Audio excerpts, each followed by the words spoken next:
segredo do bom professor é simples. É capacitação. Venha receber ainda mais capacitação técnica e espiritual na 30ª Conferência de Escola Dominical, Bento Gonçalves, Rio Grande do Sul, de 2 a 5 de maio. Plenárias, seminários e workshops com os grandes nomes da educação cristã. Vagas limitadas. Todas as informações estão no cpadeventos.com.br ou 21 2406 7352. 30ª Conferência de Escola Dominical. Realização CPAD.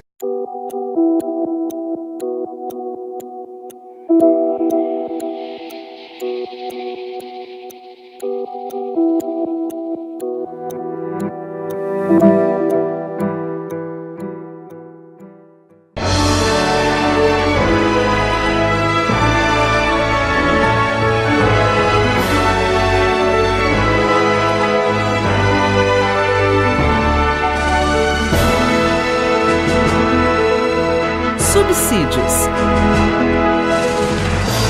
Lições Bíblicas. Jovens. Lição 3. O dinheiro e seus perigos. A paz do Senhor. Estamos de volta aqui agora com a lição de número 3. O dinheiro e seus perigos. O texto do dia para essa lição, Mateus 19, 22. E o jovem, ouvindo essa palavra, retirou-se triste, porque possuía muitas propriedades. Nós vamos analisar hoje esse evento do encontro entre Jesus e o jovem rico. E quais são as consequências daquele que tem um amor exacerbado pelo dinheiro, como citado já em lições anteriores. A síntese da lição é: o dinheiro é útil e necessário. Todavia, o apego a ele pode impedir a entrada no reino de Deus. Leitura bíblica, Mateus 19, 16 a 24. E por meio desse texto, dessa perícope, nós vamos abordar a respeito do ensino de Jesus sobre a correta atitude com o dinheiro e o perigo de apegar de forma demasiada, ao dinheiro e aos seus benefícios, a ponto de comprometer a salvação eterna com Deus. Aqui já estamos tratando da questão da salvação, que é um ponto que vai ser abordado nesse diálogo entre o jovem rico e Jesus. Então, no diálogo entre Jesus e o jovem rico, nós vamos ver sobre o perigo de tentar compensar o amor ao dinheiro com obras e religiosidade. De perder a vida eterna com Deus por colocar as esperanças nas incertezas das riquezas. O primeiro tópico da lição tem por título: o perigo de tentar compensar o amor ao dinheiro com boas obras e religiosidade. O item 1 tem o título: o jovem rico vai até Jesus, mas sem disposição de renunciar às riquezas. O jovem rico que vai até Jesus, se você fazer uma busca nos sinóticos, eu coloco isso na lição ali, amplio mais no livro, você consegue identificar, porque alguns evangelhos falam um pouco, outros falam um pouco mais, juntando, você percebe que ele era uma pessoa muito importante, com um grande poder aquisitivo e também status social. Então era alguém que tinha, melhor dizendo, uma boa influência naquela sociedade e que também se beneficiava do sistema de dominação do Império Romano, fazia parte da minoria que também era privilegiada como representante do Império Romano naquela época. Ou seja, eram pessoas que possivelmente tinham conquistado as suas riquezas com base na exploração das demais pessoas. E aí, o pior, que com base em tradições religiosas.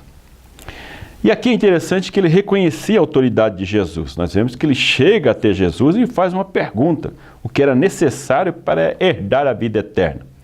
Então ele tinha em Jesus como uma autoridade. Não fala o texto qual foi o relacionamento anterior com Jesus. Certamente ele deve ter visto os discursos de Jesus com seus amigos, escribas, fariseus, religiosos, a elite religiosa da época, Jesus questionando os ensinamentos de Jesus. Certo que algo que ele viu ou ouviu influenciou ao ponto de reconhecer a autoridade de Jesus, a ponto de lhe fazer uma pergunta: o que era preciso, o que ele necessitava fazer para herdar a vida eterna. Então, nós vemos que ele reconhece a fonte de salvação, ou a fonte de autoridade em Jesus, e ele tem interesse, mas somente reconhecimento da fonte de interesse pela salvação não é suficiente. É o que nós iremos ver. No segundo item, o título, o jovem acreditava conseguir a vida eterna por meio de méritos próprios. A crença dominante daquela época é o que nós vimos na lição anterior, a respeito da teologia da retribuição, o que nós conhecemos hoje como teologia da prosperidade, onde que as riquezas eram sinônimo de justiça e comunhão com Deus. Isso estava presente ainda nos dias de Jesus. Então a pessoa que era rica, ou porque na realidade a maioria da elite religiosa de Israel era rica, as famílias eram ricas. E era fácil trabalhar a teologia dizendo que eles eram abençoados. É uma forma de domínio, é uma forma de dominação sobre as demais pessoas também. E essa era uma prática comum. E eles, às vezes, tentavam compensar isso com rituais e esmola aos pobres. É o que Jesus trabalha, o Mateus trabalha no capítulo 6, mais uma vez, lembrando do livro Seu Reino Não Terá Fim. Trabalha essa questão onde as pessoas procuravam rituais e esmolas, né, para ajudar os pobres, para compensar, né, às vezes, a aquisição indevida ou fraudada de riqueza. E ele chega para Jesus com um elogio, ele, bom mestre, né, uma forma de elogio para as pessoas que faziam boas obras. Jesus, ele não leva isso em consideração, né? Jesus já vai direto a ele. Ele queria, na realidade, saber de Jesus que forma de ritual, dentro do conceito da cultura que ele tinha, o que era preciso fazer dentro da sua cultura, da sua religião, como ritual ou caridade, para lhe dar a vida eterna. Ele queria ver se ele estava de acordo.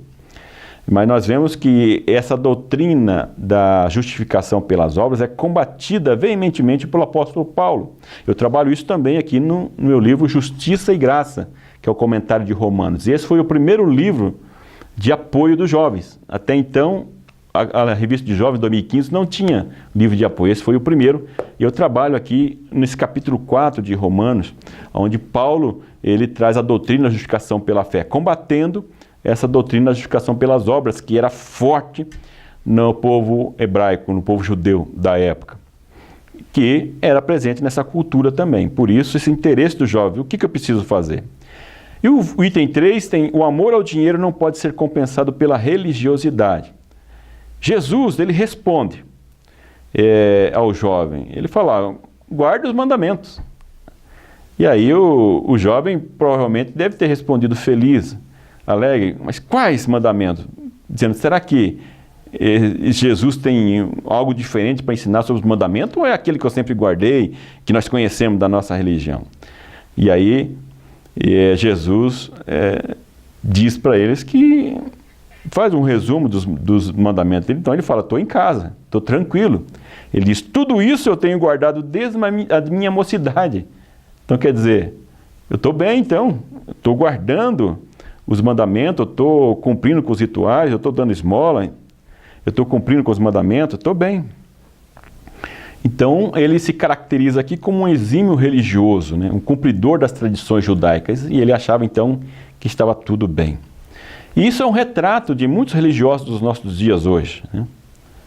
Que tenta viver à base de rituais, à base de tradições, de sacrifícios, para compensar algumas outras falhas na sua vida. Na minha vida ministerial, ao longo do meu ministério, eu encontrei muitas pessoas dedicadas, pessoas que faziam de tudo, se esforçavam, sacrificavam um monte pela obra de Deus. Mas não podemos generalizar, mas a maioria dos casos que eu observei eram pessoas que tinham problemas não resolvidos e tentavam compensar pelo sacrifício fazendo em prol da obra de Deus. Mas não por gratidão, não por amor a Deus, mas querendo compensar. E é o que Paulo trabalha, como eu já disse anteriormente, a justificação pela fé. Não é pelo sacrifício, não é pelos rituais que nós vamos alcançar essa justificação diante de Deus. É pela fé. E tudo que nós fazemos deve ser pela fé e por gratidão e reconhecimento a Deus. Então, esse é o retrato de muitos religiosos hoje, mesmo na nossa denominação, no nosso meio, pessoas que tentam compensar alguma falha por meio de rituais, de certa religiosidade. O verso 4, o item 4, melhor dizendo, o tópico 2, o tema, o jovem sabia que lhe faltava água. Então, quando ele diz que já fazia tudo, mas ele percebe, no fundo, cada pessoa sabe qual é a sua situação, sabe como é a sua vida, como é a sua atitude. Ele sabia que faltava algo.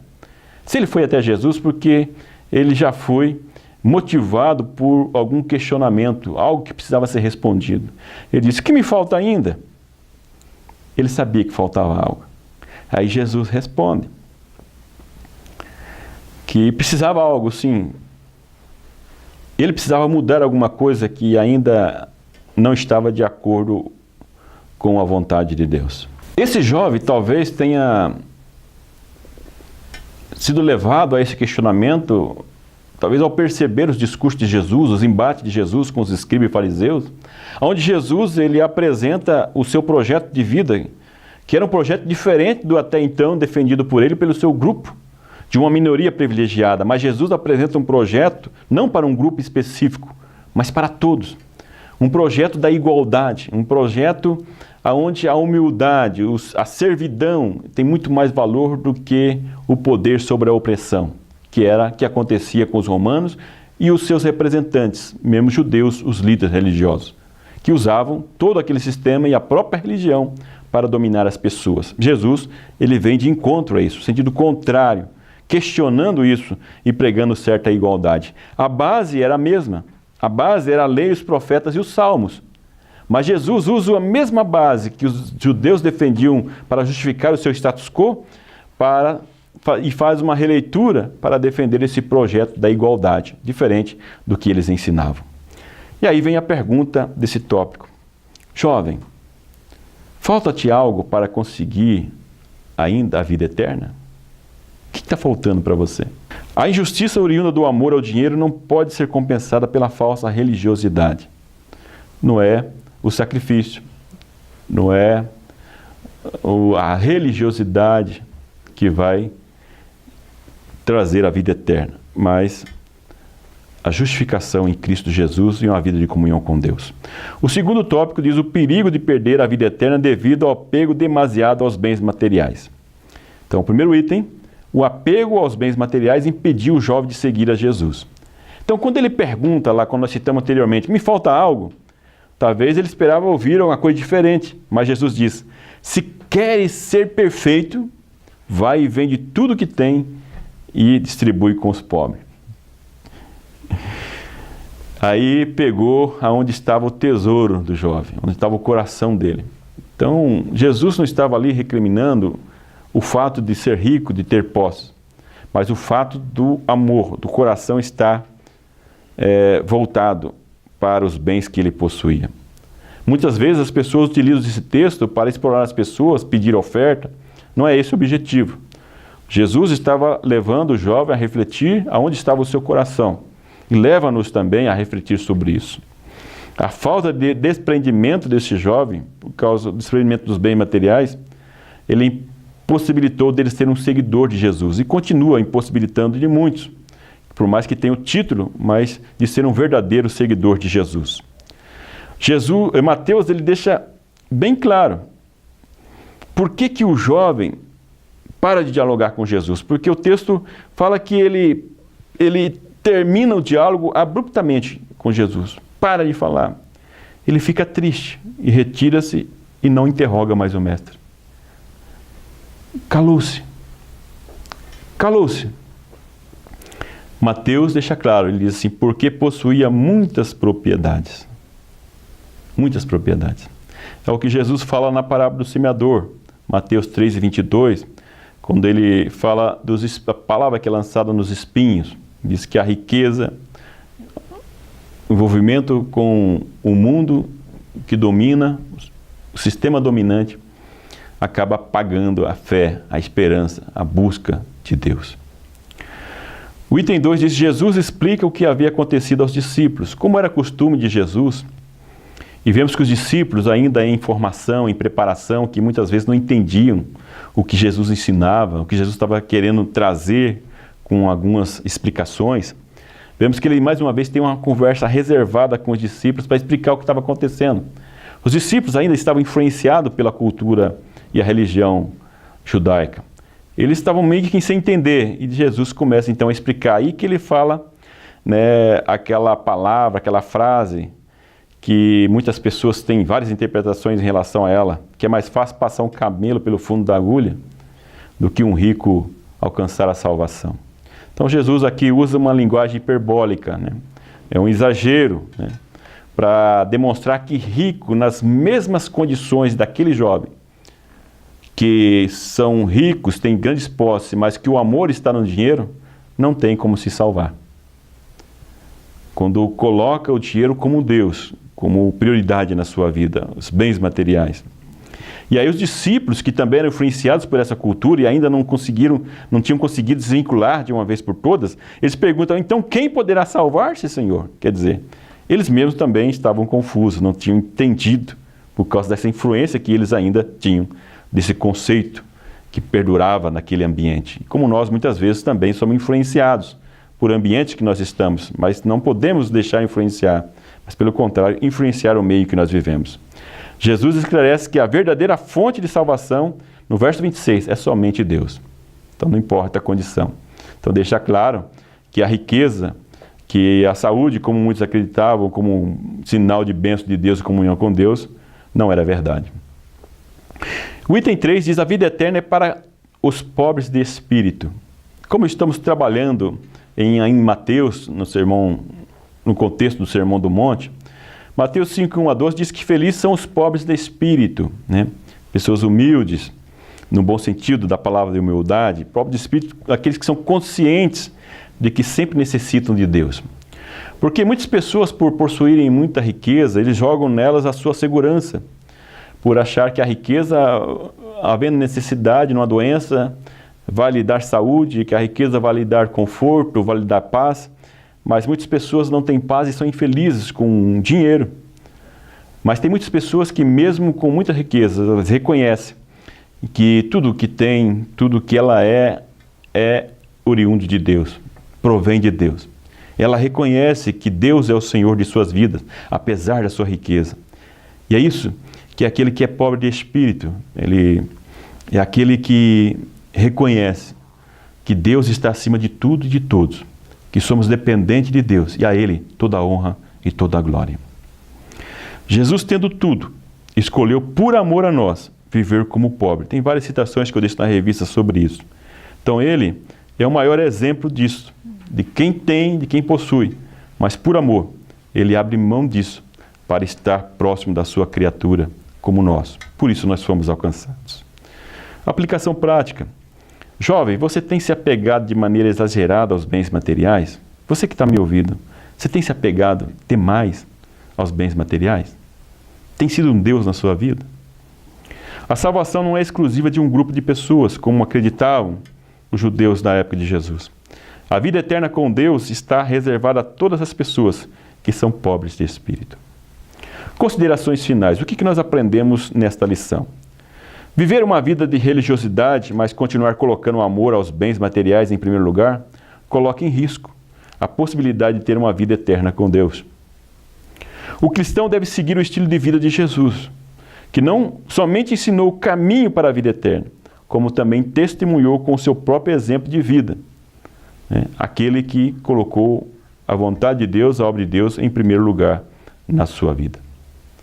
Que Deus, na sua multiforme graça e misericórdia, vos faça compreender, e você que é professor e professora, vos dê sabedoria para levar os seus alunos e alunas a compreender a mensagem desta lição de hoje, e que nós, juntos, possamos a cada dia estarmos mais próximos da vontade de Deus. Muito obrigado pela sua atenção e até o próximo vídeo.